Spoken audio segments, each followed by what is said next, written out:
Eh bien, bonsoir à toutes et à tous et bienvenue pour ce nouveau numéro de On va se faire foot. Le 14e numéro de On va se faire foot, c'est aussi le premier du mois de juin. Et comme vous le savez, au mois de juin, c'est la fin du bal qu'on paye les musiciens. On arrive au moment des phases finales et des finales de foot. Donc, c'est un numéro qui va être placé sur le site des finales européennes, puisque cette semaine, on n'aura pas droit non pas à une, mais à deux finales européennes. Mais avant ça, on va faire un retour sur la 38e journée de Ligue 1 et faire un bilan finalement de cette saison de championnat de France. Et on parlera également un petit peu, voire beaucoup, de top 14. Avec moi pour m'accompagner ce soir, on a Marc Abaye près du Saint-Laurent, visiblement, Salut à tous. et Daniel Montero qui n'est pas à Lisbonne et qui n'est pas à Londres, mais qui est à Salvador de Bahia, au pays du football. Et bonsoir à tous. Ouais, ou bonjour, hein, pour toi c'est l'après-midi là, visiblement. Ouais, ouais, c'est bonjour, ouais. On a 4 heures. Donc, ben, écoutez, sans plus tarder, je vous propose de démarrer avec notre premier thème, donc un thème Ligue 1. Voilà, la semaine dernière, on avait fait un bilan du championnat portugais. Et il est temps cette semaine de tirer un bilan sur le championnat français. Donc, le Paris Saint-Germain est une nouvelle fois champion de France. Il est aujourd'hui le recordman de trophées en France, hein, puisqu'il a 11 championnats de France, 14 Coupes de France et une petite Coupe d'Europe, pour ainsi dire. Donc, c'est désormais le club le plus cité de France. Lens est qualifié directement pour la Ligue des Champions. Marseille passera par les tours préliminaires, parce qu'il me semble, si je ne dis pas de bêtises, que le troisième doit passer deux tours préliminaires. Rennes ainsi que le Toulouse Football Club seront en Europa League et Lille, qui a trébuché sur cette dernière journée, sera en Europa Conférence. Dans la bagarre pour ne pas descendre en Ligue 2, donc la dernière place pour faire plaisir à Dany pour la Ligue 2 a été distribuée à l'AJ Auxerre. Enfin, distribuée. Ils ont reçu une belle rousse en tout cas de la part de Lens. Et c'est Nantes qui se sauve in extremis après 4 mois sans victoire. Donc, comme la semaine dernière, en fait, ce que je vous propose, c'est de tirer un bilan. Et donc, qu'est-ce que vous retenez de cette saison de Ligue 1? Qu'est-ce que vous avez envie de retenir? Quelles sont vos surprises et quelles sont vos déceptions? Donc, cette fois-ci, on va commencer par Marc. Il n'était pas là la semaine dernière. Donc, Marc, je t'en prie, tu as évité le championnat portugais, mais on attend avec Oui, merci. impatience ton analyse sur le championnat de France. Je suis bien content.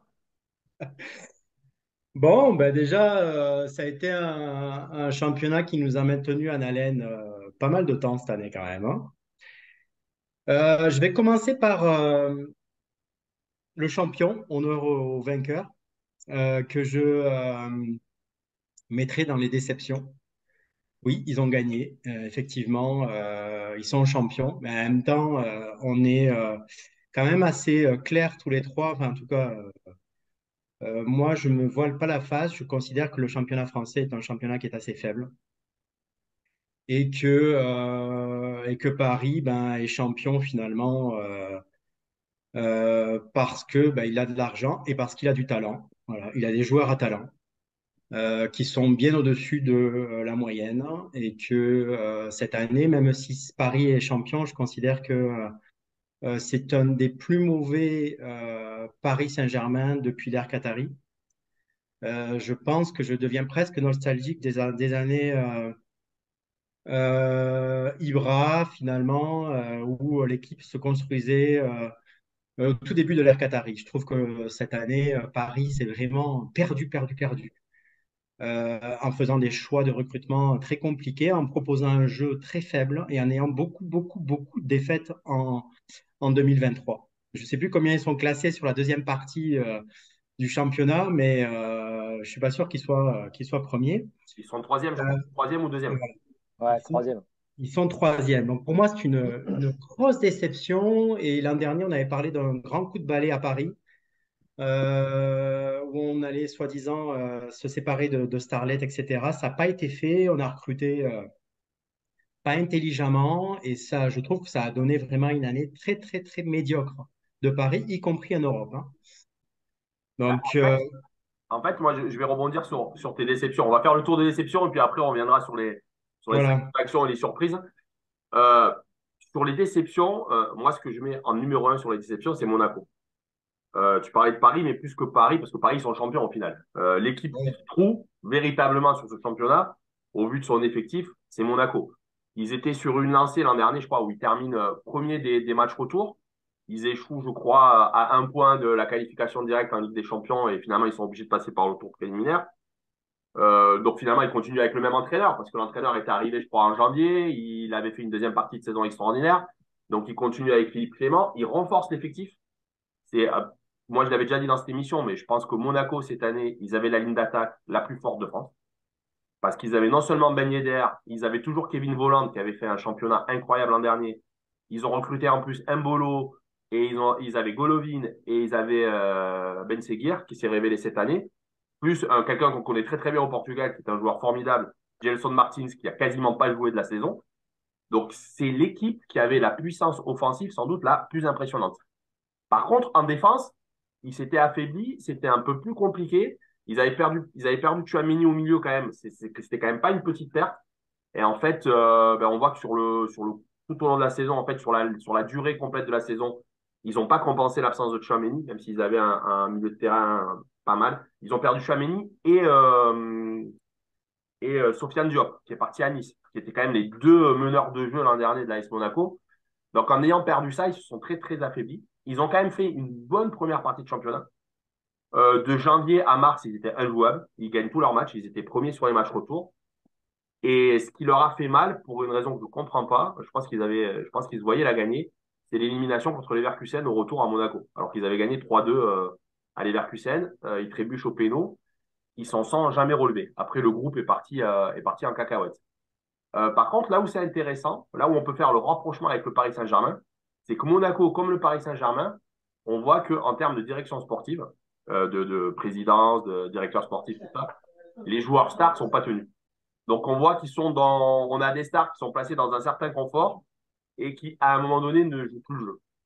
Il y a vraiment une cassure depuis l'ère Jardim, finalement, le début du projet aussi, quand ils sont arrivés, hein, la nouvelle présidence, avec les nouveaux investissements, on a fait venir des stars.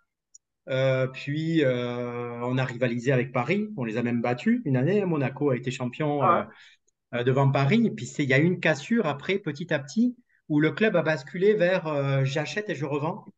Vraiment, dans ce type de club qui est vraiment sur le court terme, a finalement bonifié ses joueurs pour les revendre. Et c'est difficile de construire sur l'avenir, finalement, hein. On s'en rend compte, en tout cas, la difficulté. Ouais, mais tu connais l'histoire du rachat de l'AS Monaco, ou tu connais le problème de Riboliev. Ouais, Riboliev, je crois de ce que j'ai lu et de ce que j'ai entendu, Monaco lui sert à cacher de l'argent qu'il ne veut pas donner à sa femme, dans son ex-femme, dans l'histoire du divorce. Et Ouais, ça, c'est surtout que le club ne fasse pas trop de bénéfices. C'est-à-dire qu'il s'est servi de l'AS Monaco au début, il a investi massivement pour liquider sa fortune pour pas que son ex-femme récupère de l'argent. Et il a essayé de récupérer cet argent par les plus-values, une fois qu'il était divorcé, pour récupérer les sommes et bien plus qu'il avait investi. Donc, l'AS Monaco, au départ, ça a été une machine à blanchir de l'argent dans une procédure de divorce. Donc, c'est assez particulier, mais ça a servi à l'AS Monaco. On n'est pas tous capables de faire ça dans une procédure de divorce. On a connu ça tous les trois. Auquel cas, on aurait déjà gagné le championnat de France. Mais là, alors, et avant de donner la parole avec toi, je suis pas d'accord avec toi sur le Paris Saint-Germain. Mine de rien, Paris, ils font une saison qui est hyper difficile à analyser parce qu'ils font une première partie de championnat qui est extraordinaire. Ils perdent pas un match. Ils font des matchs où moi, j'avais jamais vu une équipe française jouer comme ça. Notamment, je ne sais pas si vous vous souvenez, le déplacement à Lille où ils vont coller 7-1 à Lille sans qu'il y ait débat, mais du début à la fin. Ce match-là est une perfection. Et ils arrivent en fait à la trêve de la Coupe du Monde. Ils sont déjà champions en fait, les mecs. Ils sont déjà champions et c'est vrai qu'on avait analysé ça dans les premières émissions. Cette saison avec une coupure de 2 mois liée à la Coupe du Monde fait que après la Coupe du Monde, on a démarré une nouvelle saison presque. ouais, tu Et redistribues les cartes. qu'on s'est retrouvé avec des joueurs, surtout Paris, les joueurs qui avaient beaucoup d'internationaux, qui ont eu beaucoup de mal à redémarrer. À la fin, ils sont champions avec quasiment 87-88 points. C'est pas un record, mais c'est quand même, en termes de points, c'est pas un champion dégueulasse. Même le Lyon de la grande époque, parce que tu parlais de Lyon, arrivait rarement à 88-89 points, tu vois. Donc c'est quand Ouais, même. mais le championnat était plus compétitif, je considère, dans les Ah années non, pas 2000. trop, pas, non, pas du tout. À l'époque où Euh, Philippe Rouillé, Lyon, il n'y avait aucune compétition. mais Champion, Paris, avec ce 15 que points tu dis de d'avance, ils Paris, arrivaient à peine à 85-84 points, tu vois.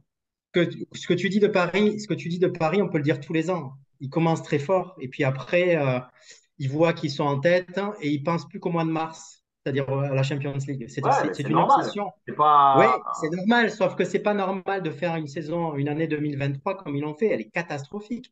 Elle est cataclysmique à tous les niveaux, Pas là, décourageante. attends, je suis pas d'accord avec toi sur le recrutement parce que au mois d'octobre, on était tous d'accord pour dire que Vitinha, c'était un recrutement extraordinaire. Ouais, mais c'est pas Le ça. mec a fait 4 premiers mois, c'était un des meilleurs milieux de terrain d'Europe. Oui, Après, comme les autres, après la Coupe du Monde, il s'est éteint. Fabien mais Ruiz, c'est pareil, il a fait des matchs ouais, ouais. extraordinaires au début, après il s'est éteint, après la Coupe du Monde. Carlos Soler, c'est un bide, je suis d'accord. Et Ekitike, c'est un bide, je suis d'accord. Renato Sanchez, c'est un joueur extraordinaire, mais il a tout le temps été blessé. Mais après, le reste du recrutement, on peut pas vraiment dire ça. Mais je laisse Donc Dani. Attends, Dani n'a pas parlé encore. ouais, non, mais attends, mais tu recrutes un Renato Sanchez finalement qui est toujours blessé. Donc déjà, la cohérence de le recruter à nouveau, c'est quand même, Mais il n'était excuse-moi, pas blessé. je veux dire, Les deux pour dernières années, soi-disant il n'était pas toujours blessé. le meilleur directeur sportif ou un des meilleurs, c'est quand même un choix très surprenant, excuse-moi. Mais non, je ne suis pas d'accord avec toi. Les 2 années à Lille, il n'est pas blessé. Vas-y, Dani. Non, non, je- moi, par rapport au bilan, ce que vous disiez, moi, je suis un peu d'accord en fait avec vous deux, parce qu'on se rejoint sur un point, c'est qu'on est tous d'accord que dès le départ, au niveau du championnat français, on sait qui va être champion.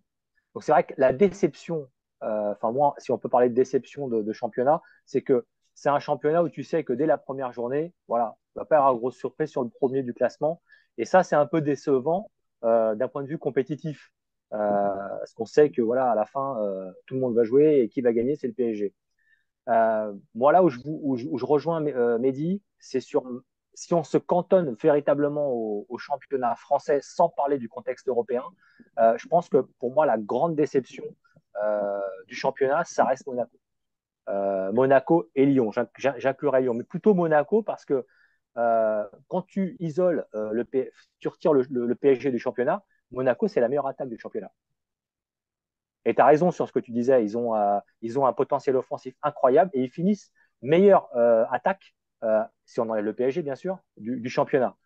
Par contre, et tu l'as dit, ils ont des défaillances au niveau défensif après les départs que tu as cités, Et le ce qui gardien, même. fait Le qu'ils ont gardien, c'est une et le catastrophe. gardien et le gardien, ouais, c'est une catastrophe. Donc du coup, ils ont encaissé énormément de buts et ils finissent à plus 12 en termes de goal average, donc ce qui est quand même assez surprenant pour une équipe comme celle de Monaco. Et il faut quand même pas oublier que mis à part le PSG qui a 700 millions d'euros de budget au niveau du championnat français, donc c'est un budget qui est hors classement par rapport au reste. On a quand même Marseille, Monaco et Lyon qui ont le même budget. Ils ont autour de 250 millions d'euros. Et donc, Marc l'a dit, et là je suis d'accord avec toi, je pense que Marseille a fait le job. Ils sont dans les trois premiers. Ils vont pas directement en Ligue des Champions, mais ils vont participer comment dire, En préliminaire. voilà, Préliminaire. au tour préliminaire. Merci. Et par contre, voilà, Lyon et Monaco, ils sont même pas européens. Ouais, C'est-à-dire clairement. que c'est vraiment un échec total Ah ouais. par rapport à ça. Et si tu mets en face, on y reviendra après euh, sur, les, euh, sur les bonnes surprises de championnat, tu mets en face Lens qui finit deuxième, c'est 62 millions d'euros de Ouais. budget. Ouais. Donc c'est presque 10 fois moins que le PSG. Enfin, c'est plus que 10 fois moins que le PSG. Donc globalement, la déception, euh, en tout cas pour moi, elle est plus d'un point de vue compétitif où on comparait l'autre jour, on parlait du championnat portugais, mais dit Marc était pas présent, mais on disait qu'effectivement, c'est des championnats qui sont peu intéressants parce qu'on sait qu'au final, qui va gagner, c'est Benfica, Porto ou Sporting, actuellement plutôt Sporting ou Porto. Bah là, le championnat français, on est un peu dedans, quoi. On sait que voilà, qui va gagner, c'est le PSG. La question, c'est de savoir qui va être deuxième et qui va être troisième. Donc, moi, ma déception, elle est là, en fait. Et même si je suis un supporter du Paris Saint-Germain, euh, ça me, ça m'attriste un petit peu de démarrer un championnat et de savoir qu'au final, on va s'intéresser plus à qui va finir deuxième, troisième, et après, en fin de championnat, qui va être relégable ou pas. Ce qui est intéressant pour faire le parallèle avec le débat qu'on a eu la semaine dernière sur le championnat portugais, tu faisais remarquer que dans le championnat portugais, tu avais des clubs européens avec un goal average négatif. Alors, Exact. c'est pas forcément le cas en France. C'est pas forcément le cas en France. Ça l'est pas du tout même, puisque Monaco, qui est le premier non européen, ils ont un goal average positif. Ouais. Et mine de rien, on a un championnat qui, au final, a été serré, puisque Lens, finalement, meurt à un point du Paris Saint-Germain. Donc, le championnat était un peu plus serré que ce qui n'y paraît. Et moi, ça, pour moi, c'est une petite satisfaction, voire une surprise, on y viendra après. C'est que le championnat, il y avait un peu plus de densité vers le haut. Par contre, moi, c'est une déception par rapport au niveau du championnat français. Quand tu le compares aux autres championnats européens, c'est le championnat où, en bas de tableau, on a les équipes les plus faibles. C'est-à-dire que tu prends les 5 grands championnats, tu as le premier non relégable qui est sur un championnat à 20 clubs qui a 36 points. Tu prends le championnat Mm. d'Espagne, le championnat d'Italie, le championnat d'Angleterre, le premier non relégable, il est à 42, 43, 44 points, avec entre Ouais. 11 et 12 victoires. Nous, on a le FC Nantes qui se maintient avec 6 victoires ou 7. Ouais. Ça montre que, en fait, tu as deux championnats. Tu as le championnat des 7 premiers et le championnat des 6 derniers. Voilà. Et entre des clubs qui essayent de faire des coups en coupe. Pas sur tes surprises alors, sur tes satisfactions. Ben, mes satisfactions, mais en même temps qui montrent aussi, qui conforte un peu l'idée que j'ai de que le championnat français, ben, on est à notre place. C'est voir Clermont-Ferrand finalement déjà finir huitième du championnat, si je ne m'abuse, Ouais, ouais. hein, c'est ça. Avec 25 millions de budget. Donc un très très faible budget. Donc finir huitième, ça montre qu'ils ont bien fait le travail, mais ça montre aussi que quelque part, les 10 premiers, les 10 gros et tout ça ne l'ont pas fait. Donc correctement. Donc je considère que Clermont-Ferrand est une bonne surprise. Évidemment, Lens, mais je pense qu'on est tous d'accord. Ouais. Lens, un vent de fraîcheur énorme. Un entraîneur vraiment qui s'est proposé un jeu qui est vraiment ben, plutôt flamboyant, une équipe qui est cohérente, un public qui est vraiment toujours présent. Ils font mieux que Marseille, ce qui est une petite, comment dirais-je, c'est un peu anormal quand même parce que Marseille devrait être devant pour moi. Ceci dit, ils font un super championnat, ils ont gagné contre les gros souvent, Ouais. alors que Marseille n'a pas été capable de faire la même chose. Vraiment, Lens est une super belle surprise.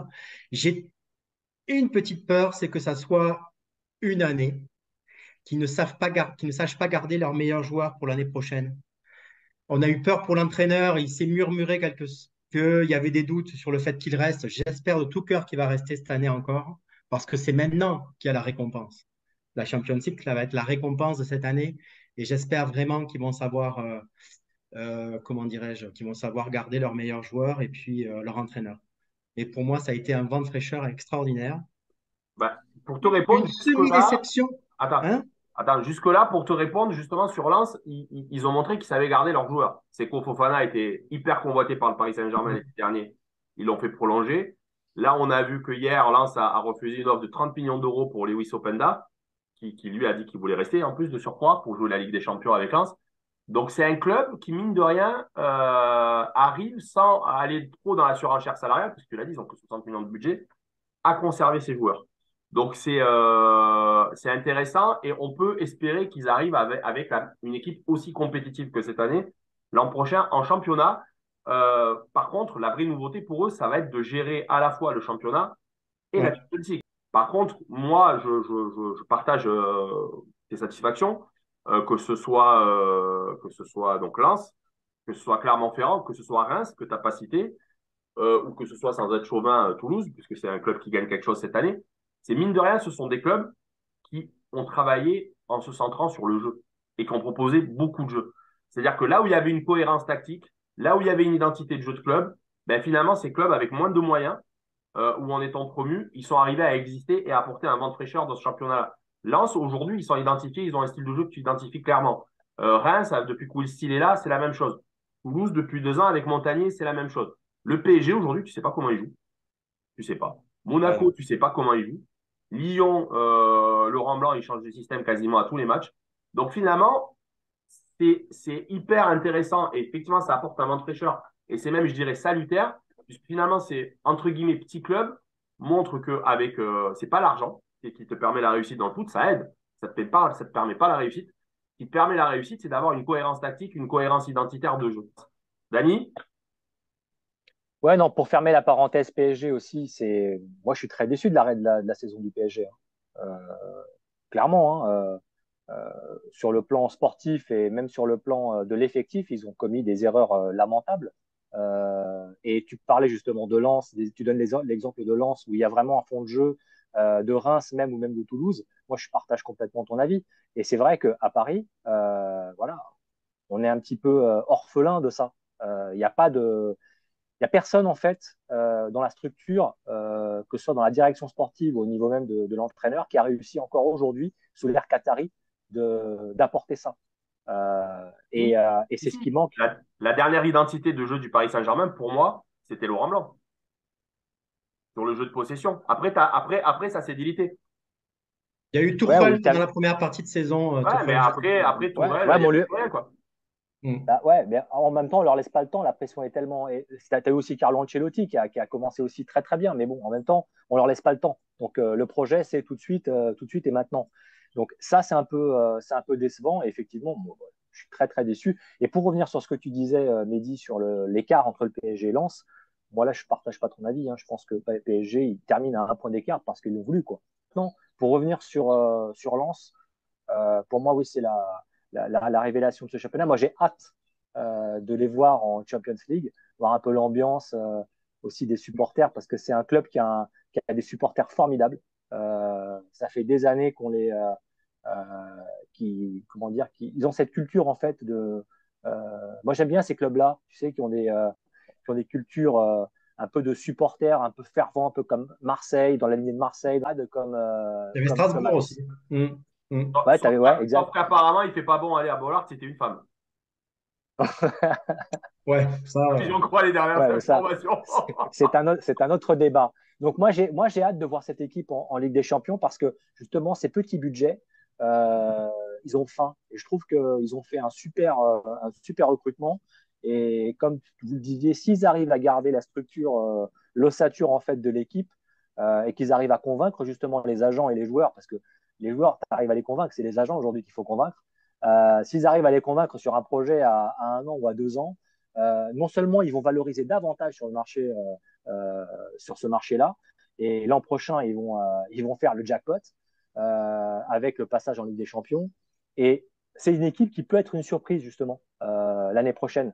Après, il va falloir trouver un équilibre entre le championnat effectivement et la Champions League. Là, c'est un autre sujet. Mais euh, c'est des joueurs qui ont faim et on peut attendre d'eux justement de belles surprises à mon avis l'an prochain. Non, mais oui, là, je vous ferai remarquer que là où c'est incroyable comme surprise de la séance, c'est que normalement, quand tu as le nombre de points de lance à la fin du championnat, tu es champion de France. Ouais, C'est très très rare que tu sois pas champion de France avec 84 points, quoi. C'est pour C'est ça vrai. aussi que je disais que bah, finalement, on a un championnat de France qui, par le haut, bah, était une satisfaction. Parce que de voir des clubs comme Lens avoir ce nombre de points-là, c'est quand même quelque chose d'extraordinaire. Mais voilà, faut qu'on passe à notre deuxième sujet. L'actualité de la semaine, c'est quand même la finale de Ligue des Champions entre l'Inter de Milan et le Manchester City de Guardiola. Manchester City qui va jouer donc pour un triplé historique. L'Inter de Milan qui va jouer pour un doublé, mine de rien, ils ont déjà gagné la Coupe d'Italie. Donc finalement, ils n'ont pas fait une saison si catastrophique que ça, puisqu'on se souvient que Simone Inzaghi était très discuté à la mi-saison. Finalement, il fait une saison plus qu'honorable. Donc la question, elle est simple. Pour qui la coupe aux grandes oreilles? On va commencer par Dany, parce que je connais déjà la réponse de Marc.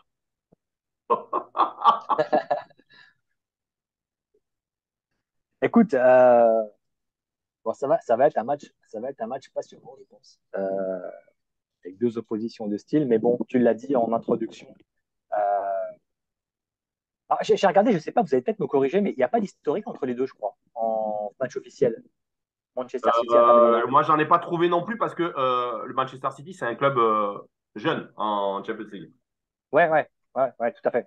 Et donc, ouais, j'ai pas trouvé d'historique. Ceci dit, compte tenu du parcours de l'un et de l'autre, tant sur le plan du championnat comme sur le plan de la campagne européenne, moi, je donnerais quand même un avantage à Manchester City, qui va arriver quand même avec, même si bien évidemment l'Inter va être motivé, c'est pas ce que je vais dire par la suite, mais je trouve que quand même City là a une énorme motivation, c'est le triplé, quoi. Faire championnat, cup et Ligue des Champions d'un seul coup pour Pep Guardiola et pour cet effectif, ça va être juste énorme. Et je vois pas comment l'Inter va pouvoir contrer cette ambition. Ils finissent troisième du championnat, l'Inter, quand même, c'est quand même pas mal. Euh, ils ont la meilleure attaque du championnat après Naples. Donc, ça veut dire que c'est quand même un club qui, quand même, on dit toujours ouais, l'Inter défend bien, mais c'est quand même un club qui attaque très bien aussi. Donc, attention à ce point-là. Maintenant, en fait, j'ai regardé un petit peu au niveau de. J'ai divisé ça en quatre parties gardien, défense, milieu et attaque. Pour moi, gardien, je mettrais l'avantage à l'Inter. Je pense que Onana, il est au-dessus d'Ederson aujourd'hui, clairement. D'un point de vue de la défense, je mettrais un avantage à City. Je pense que Walker, Diaz, c'est quand même solide derrière, plus que l'ossature que présente l'Inter, de mon point de vue. Au niveau du milieu de terrain, je mettrais un avantage plutôt à l'Inter. Je pense que c'est. En plus, il travaille souvent avec 5 joueurs en milieu de terrain, donc ça crée une espèce de densité en milieu de terrain qui leur donne souvent un avantage à leurs adversaires. Par contre, au niveau de l'attaque, là, clairement, je mettrais un avantage à City. Euh, Globalement, je pense que ça va se solder par une victoire de City pour les raisons que je viens d'évoquer. Et vraiment, je pense que la raison principale, ça va être la grosse motivation qu'ils ont déjà de gagner la première Ligue des Champions de leur histoire et de faire un triplé. Marc? L'occasion est trop belle. Je pense que pour Guardiola, là, c'est. Je pense pas qu'ils se remettent d'une nouvelle défaite en finale. L'occasion est trop belle. Ils vont faire le triplé. Mais s'il y a une équipe qui peut les embêter, je pense que c'est l'Inter. Ils sont très solides à tous les niveaux. C'est une équipe qui sait subir, qui sait souffrir ensemble, qui défend très très bien, euh, qui est solide à tous les niveaux. Il faudrait pas pour Manchester que l'Inter marque en premier. Là, ça va devenir très très compliqué. Après, je voyais le match retour de Manchester City contre le Real beaucoup plus compliqué que ce qu'il s'est passé. Ils se sont mis vraiment en mode rouleau compresseur au match retour. S'ils sont dans ce mode-là, je ne sais pas qui peut résister à ça. Ce sont des vagues, mais continuelles. Je crois que le Real Madrid, en 15 minutes, avait réussi 13 passes au match retour, les 15 premières minutes. Là. Ils ont été asphyxiés, littéralement asphyxiés. Maintenant, je pense que les capacités de contre-attaque de l'Inter peuvent faire très très mal. Donc je pense que, je ne sais pas s'ils vont se jeter autant dans la gueule du loup, entre guillemets, que contre le Real Madrid. Mais s'ils le font, il va falloir être très attentif aux contre-attaques. Parce que n'importe quelle des deux doublettes finalement que l'Inter a, parce que l'Inter a quand même deux doublettes d'attaque qui sont quand même exceptionnelles, que ce soit Correa et puis Lautaro, ou alors Lukaku et puis Dzeko, je veux dire, c'est du lourd. Donc, il va falloir se méfier, être très attentif défensivement parce que, encore une fois, si l'Inter marque, ça va être très, très, très compliqué. S'il marque les premiers, bien sûr. C'est pas si déséquilibré qu'on veut bien nous faire croire. Je partage un petit peu l'avis de Marc. Je pense que la finale, elle va être beaucoup plus serrée que ce qu'on veut bien dire. Euh, et je suis pas totalement persuadé que City s'en sorte. Tu parlais, Marc, de la demi-finale face au Real Madrid, la demi-finale retour et la manière dont le City avait étouffé totalement le Real qui n'arrivait pas à ressortir le ballon. Je ne pense pas que l'Inter du Milan ait la même manière de ressortir le ballon. Parce que le Real, ils ont l'habitude de sortir le ballon en jouant au sol et en jouant vite vers l'avant, notamment dans les espaces qui sont laissés à Vinicius. Sauf que Vinicius n'avait pas d'espace, il était pris par la vitesse de Walker et que Benzema, qu'on le veuille ou non, même s'il a un jeu de haut but en pivot qui est pas mauvais parce que c'est quelqu'un qui a un contrôle de balle qui est supérieur à la moyenne, c'est pas un attaquant en pivot. Et on voit que l'Inter, leur duo d'attaquants, c'est systématiquement un attaquant en pivot, un attaquant dans la profondeur. C'est-à-dire soit il joue avec Lukaku, Lautaro Martinez ou Correa, avec Lukaku en pivot, soit il joue avec Dzeko, Lautaro Martinez. Donc je pense qu'ils vont essayer de se sortir du pressing justement en balançant des ballons, ils ont une qualité de passe balancée et pas le bon mot, en jouant des longs ballons sur leur tour de contrôle, qu'elle soit Dzeko ou Lukaku, qui en pivot va essayer de faire remonter le bloc. Donc, ils vont être sur autre chose, je pense, que ce qu'a pu proposer le Real Madrid en demi-finale. Donc, ça va être intéressant de voir comment City réagit finalement face à une équipe qui va pas jouer tout court, qui va jouer avec des passes assez mixtes. Bon, après, je pense pas que ce soit une surprise pour eux. Ils rencontrent ce type d'équipe quelquefois en première ligue, hein, parce que bon, même si le jeu anglais a évolué, on sait que dans la culture anglaise, il y a toujours ces attaquants, ces target man, comme ils disent. Donc, je pense pas qu'ils soient surpris, mais on sait que dans le temps, c'est des équipes qui ont toujours embêté City. Je veux dire, par exemple, le Tottenham de Pochettino qui élimine City, bah, typiquement, c'est ça. On se souvient très bien, City domine le match et quand Fernando Llorente rentre, tout d'un coup, les mecs s'éteignent parce que justement, le pressing, il est plus opérant parce qu'ils vont vite sur le porteur du ballon, notamment dans les 30 mètres adverses, faire le pressing et le ballon vole et fait 40 mètres d'un coup et la tour de contrôle récupère le ballon. Donc, ça va être assez intéressant. Je pense que le match, je rejoins l'analyse de Dani ligne par ligne, mais je pense que le match il va se jouer au milieu de terrain, qui est le point fort de l'Inter de Milan. Si l'Inter de Milan arrive vraiment sur ce point fort-là à garder le ballon un peu plus que de l'a gardé le Real Madrid ou le Bayern qui s'est fait déborder, y compris au milieu de terrain, ça va être compliqué pour City. Parce que la ligne d'attaque, comme tu l'as dit, l'Inter a une ligne d'attaque qui est quand même hyper efficace. Ils ont des pistons qui sont hyper offensifs. En fait, quelque part, on a deux équipes. On va voir au coup d'envoi, mais je pense qu'on va avoir deux équipes qui vont se présenter quasiment avec le même schéma, puisque City joue depuis quasiment depuis le match contre le Bayern. City joue à trois derrière. Il va y avoir un système qui va être quasiment un miroir, et c'est le club qui va contrôler le mieux le milieu de terrain et les pistons qui va l'emporter, quelle que soit la qualité de la défense, du gardien et des attaquants, en fait. Et je trouve que les deux pistons de l'Inter du Milan ont fait une saison incroyable, que ce soit Dumfries à droite ou Di Marco, qui pour moi est la révélation de la saison en Italie à gauche. Je ne connaissais pas du tout ce joueur. Et il fait une campagne de Ligue des Champions assez exceptionnelle. Donc ça, c'est pour l'analyse purement footballistique. Après, bon, vous savez qu'en football, on s'attache souvent à des trucs qui sont, voilà, des statistiques qui sont pas, qui souvent sont très intéressantes, mais qui sont pas vraiment de l'analyse tactique pure. Je ne sais pas si vous avez remarqué, mais moi, ça m'a fait beaucoup rire. Depuis 2013, tous les vainqueurs de la Ligue des Champions avaient un Croate dans leur effectif. Voilà, vous pouvez partir de 2013 de Bayern Munich avec Mandzukic jusqu'à l'an dernier, Modric. Voilà, vous avez Kovacic à Chelsea, voilà, vous pouvez les prendre les uns après les autres. City n'a pas de Croate. Voilà, l'Inter de Milan, en revanche, ils ont Brozovic. Donc, si la série doit se poursuivre, City perdra. Il y a une autre série qui va faire plaisir à Marc, c'est que depuis 10 ans, les nationalités des entraîneurs qui gagnent la Ligue des Champions vont par trois. Donc voilà, on a eu Zidane trois fois, donc on a eu trois Français qui ont gagné la Ligue des Champions d'affilée, suivi par trois Allemands, Klopp, Tourelle et Hans Flick pour le Bayern. Et là, vous avez remarqué que le dernier entraîneur de la Ligue des Champions était italien, donc la logique, si la série se poursuit aussi, voudrait que le prochain entraîneur vainqueur de la Ligue des Champions soit également italien, ce qui n'est pas le cas, je crois, de Guardiola. Donc, bon, je vous dis pas que l'Inter va gagner pour toutes ces raisons qui ne sont pas footballistiques. Non, par contre, que Guardiola va essayer de se faire naturaliser italien d'ici, il a combien de jours là? 4 jours pour se faire naturaliser, et puis pour trouver un Croate. Bah, ils sont en train de recruter Kovacic, justement. Mais ils sont pas là. Ça sera bon pour l'an prochain. Si la série se poursuit, ça sera bon pour l'an prochain, mais pas pour cette année. Mais moi, je pense qu'on va voir, pour être plus sérieux, je pense qu'on va avoir une belle finale parce qu'on va avoir une vraie opposition de style, justement, sur le jeu de passe. Moi, j'ai été impressionné depuis le début de la Ligue des Champions sur la mise en place de l'Inter de Milan. Ouais. Effectivement, comme tu l'as dit, cette manière qu'ils ont de souffrir ensemble, mais qui n'est pas forcément de. Voilà, on a eu ces débats en interne sur le jeu défensif. C'est un jeu Ouais. défensif qui est beau à voir, l'Inter de Milan. Oui, Contrairement c'est à pas la l'AS Roma. Roma. Ouais. Voilà, contrairement à l'AS Roma, on n'est pas dans de la destruction et des coups. On a une équipe qui est en place, qui sait bien sortir sur le porteur du ballon, qui sait bien couper les courses. C'est de la défense positive, si je puis dire ainsi. Donc, moi, je ne suis pas persuadé que City ait la tâche facile. Et dernier point pour moi, c'est la fraîcheur physique. Ces matchs-là, ils jouent sur la fraîcheur physique.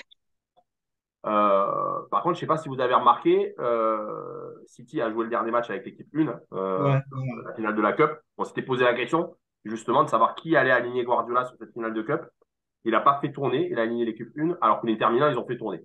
Donc, l'Inter de Milan, ils arrivent hyper frais. Ils ont fait tourner, ils ont aligné une équipe mixte. Mais la plupart des joueurs clés, ils n'étaient pas sur la pelouse ce week-end.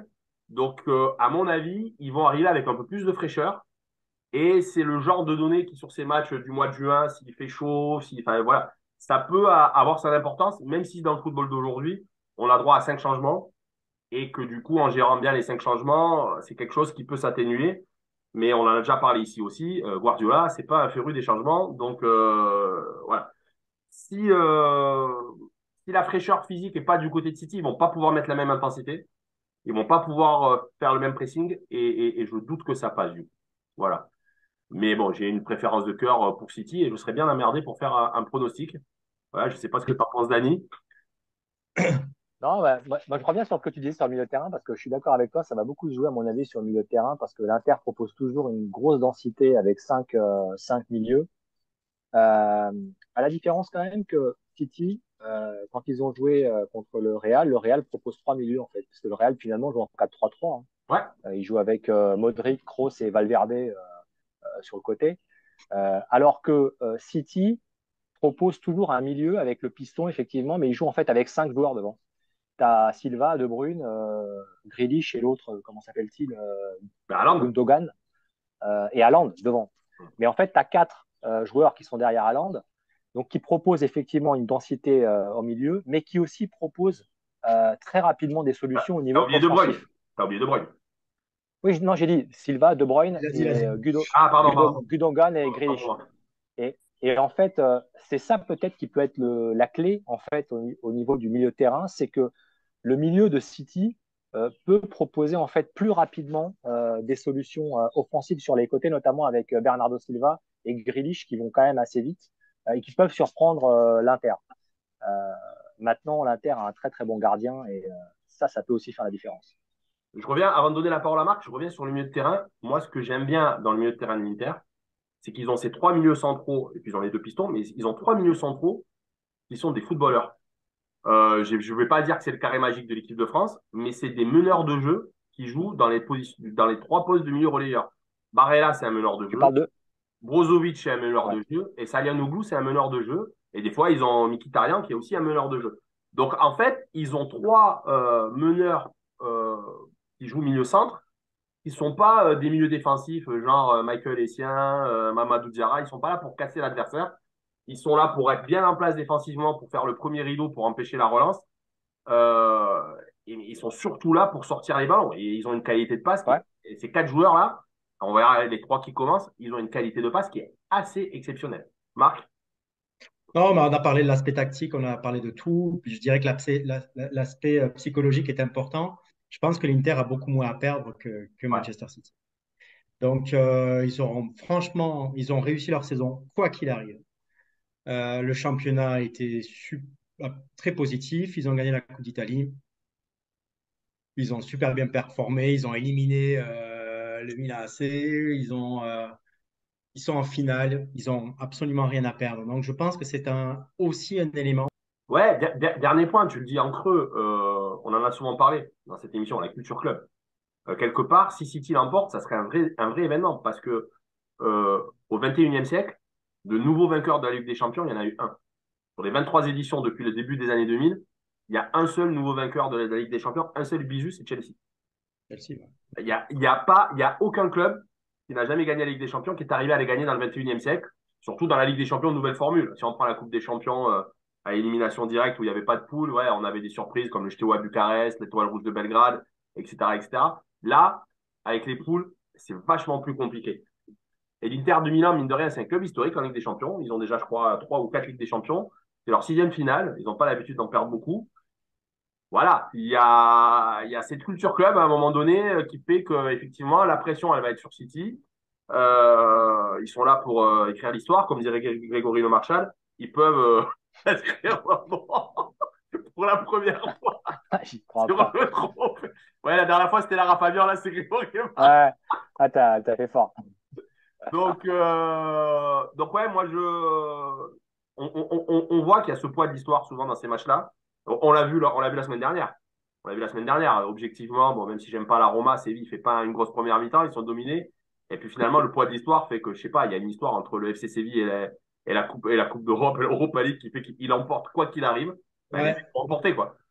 ouais. Sauf que, tu vois, c'est un nouveau club, mais c'est un club qui travaille très bien. Ça fait des années que c'est cohérent, l'équipe sportive est en place. Ils travaillent vraiment ensemble avec Guardiola, tu vois, Txiki Begiristain. Donc, ça serait tout sauf une surprise et ça serait, je pense, mérité si Manchester l'emportait cette année. Alors, on enchaîne en prono, Dani. Quel score? Euh, Moi, je vais quand même donner la victoire pour City. Je dirais 3-1 pour Marc. City. 2-0 pour City. Bon, moi, honnêtement, je pense que City va l'emporter, mais pour apporter un peu de contradiction, je vais dire l'Inter de 1. Ceci dit, Marc, pour terminer sur le pronostic, si l'Inter marque en premier, et ça peut être un scénario, euh, on va assister derrière à du José Mourinho, sauf qu'on dira qu'Inzaghi, c'est un super entraîneur, parce qu'il va se refermer. Non, non, non, parce il sort pas le ballon de la même manière. Tu as bien vu, on va pas faire un débat sur Mourinho maintenant, mais la semaine dernière, c'était du kick and rush à l'ancienne, quoi. C'est-à-dire que dès que le ballon arrivait, poum, c'était un grand coup de savate vers l'avant. Il y On avait, verra. il y avait pas des sorties de balles de la qualité de ce que peut faire l'Inter historiquement, mais on verra. Si, si, si. Comme on parle de grands coups de pied vers l'avant, je vous propose de faire, ça fait la transition vraiment magnifique vers les demi-finales du Excellent. top 14 Ah, sur des magnifiques 50-22. Donc la première demi-finale, c'est le match que tout le monde attend entre le Stade Toulousain et le Racing. Je pense que c'est la plus belle affiche des demi-finales. Donc, ben vas-y, Dani, je te laisse commencer, parce que tu es supporter du Racing, hein, chacun le sait. ouais, bah oui, c'est vrai que je suis supporter du Racing, mais bon, j'ai pas d'illusion, hein. Je pense que sur cette première demi-finale, à mon avis, il n'y aura pas trop de surprises. On l'a vu déjà en championnat, euh, lors des deux journées où il y a eu des confrontations entre le Racing et Toulouse. Bon, Toulouse l'a emporté sur les deux journées, même si à domicile, le Racing a plus lutté, et c'était plus équilibré. Bon, globalement, Mais je me fais pas trop d'illusions. le stade était sans les internationaux, ce match-là. En plus, ouais. Non, sur ce match-là du Racing Toulouse, sincèrement, même étant supporter du Racing, j'ai pas trop d'illusions. Toulouse cette année, voilà, c'est juste exceptionnel. Ils ont un effectif de fou.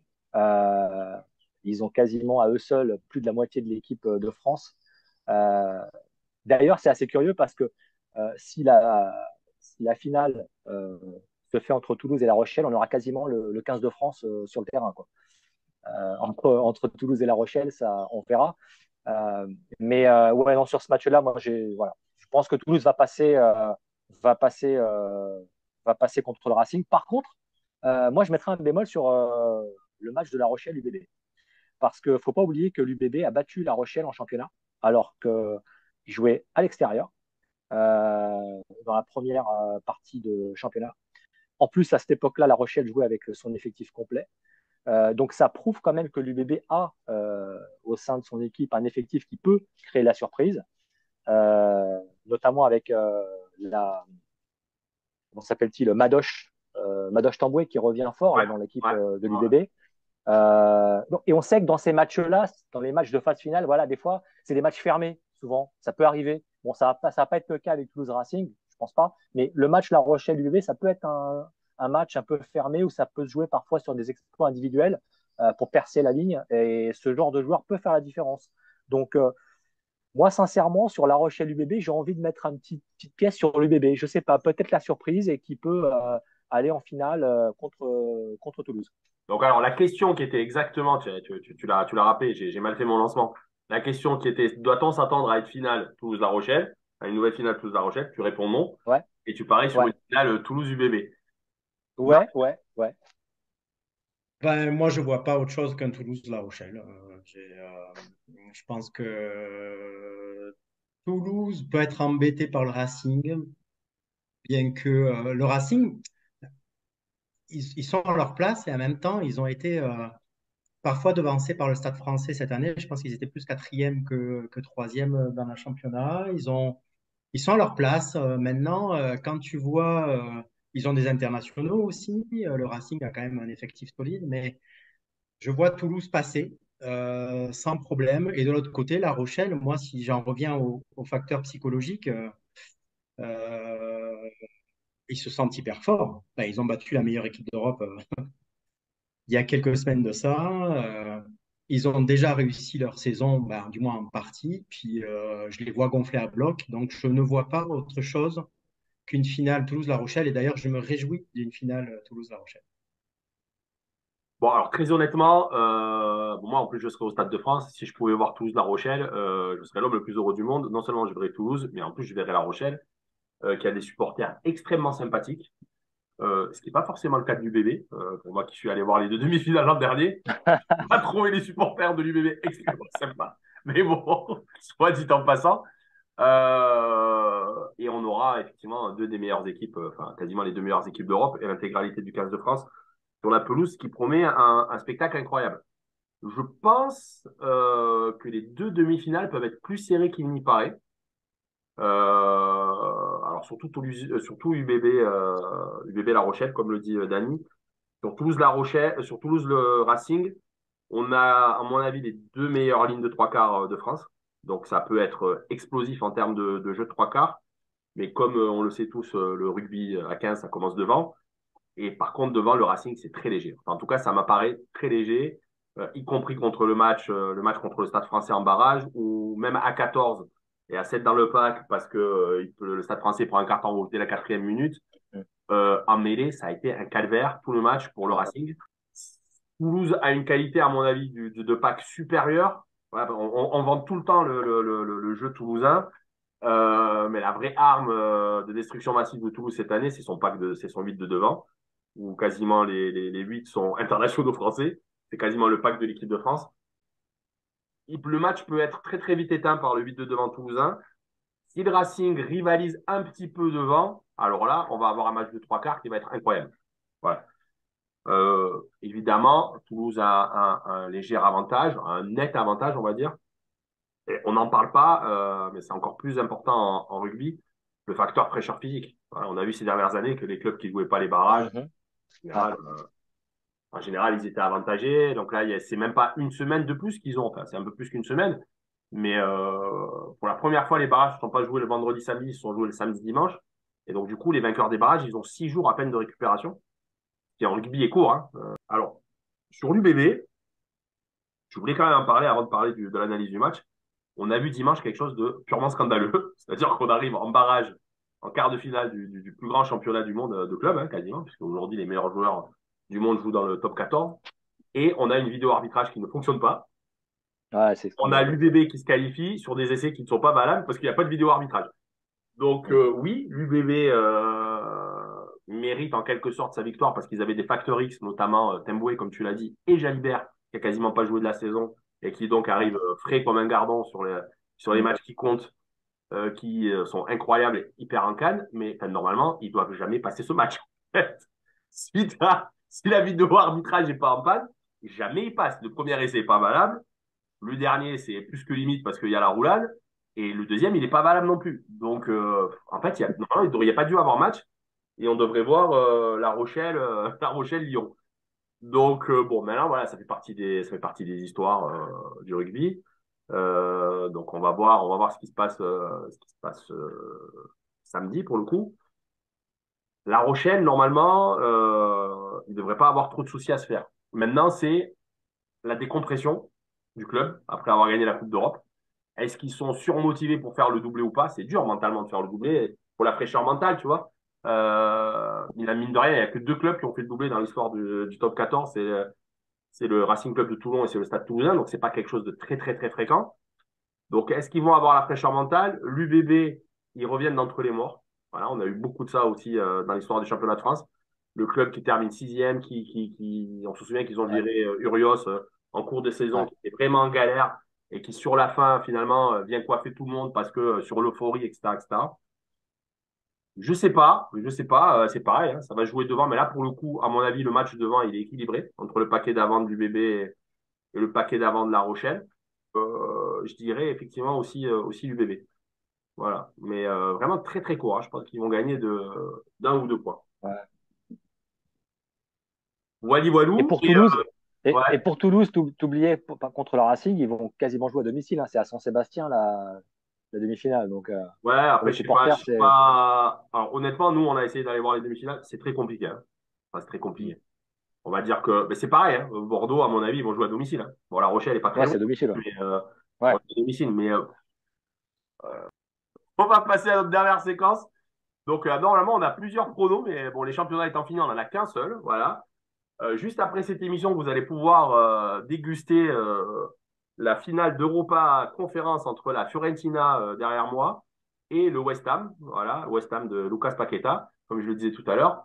Bon, la particularité de ces deux clubs, c'est qu'ils jouent tous les deux en violet ou en mauve, une couleur qu'on aime bien à Toulouse. Donc voilà, comment vous voyez cette finale? Quel est votre prono? Je vous avouerai que j'ai un penchant du cœur pour la Fiorentina, mais celle-ci, là, voilà, celle avec Ricosta et Ouais, c'est Batista. ça. Elle est bien loin, cette Fiorentina-là. Voilà. Mais, je suis déjà ravi à l'avance. Je sais qu'il y a un Marocain qui soulèvera la coupe. Voilà, il y a déjà un Marocain qui a soulevé l'Europa League. Il y aura un Marocain qui soulèvera l'Europa Conférence, puisqu'il y a Amrabat à la Fiorentina et il y a Aguerd à West Ham. Ils sont tous les deux titulaires. À part ça, je ne sais pas qui joue dans les deux clubs. Donc, Areola. Marc, on te laisse la parole en premier. Merci.